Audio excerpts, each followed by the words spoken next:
Cross a little ditch crossing down here. 694 yards. It's over here on the left. So.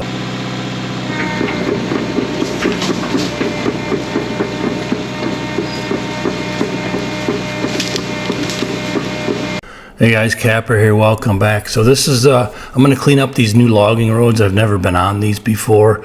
They're usually all dead end and they're really rough. they're really rough. There's a lot of stumps in them. There's a lot of downfalls you're going to see here. So I really don't even like taking a 4x4 through these until you get them cleaned up. So this is going to be a time lapse of just cutting one loop out of so many more that we have to cut. But this will kind of show you the machine in action, how cool it is to skim through a new logging road like this in a pretty short order. So hope you enjoy the video and the scenery. Catch you on the next one.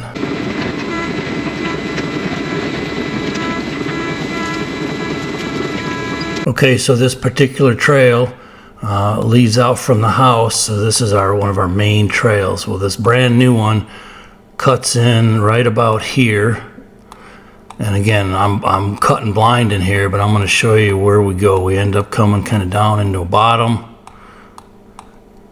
and work our way up here. You see up in here I got to cut some new trees and that out, and it's going to pop out right here at this 3-acre corn and bean plot. So it's going to be a nice little success for a morning. See if I'll try to measure this.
Alright, let me try to measure this here, at least roughly. I'm going to go down here, down to the bottom. Cross a little ditch crossing down here. And then we're gonna come up, pop out here. 694 yards. It's over here on the left. So that is 400 yards is a quarter mile. So that's darn close to a half mile new loop we're gonna cut today.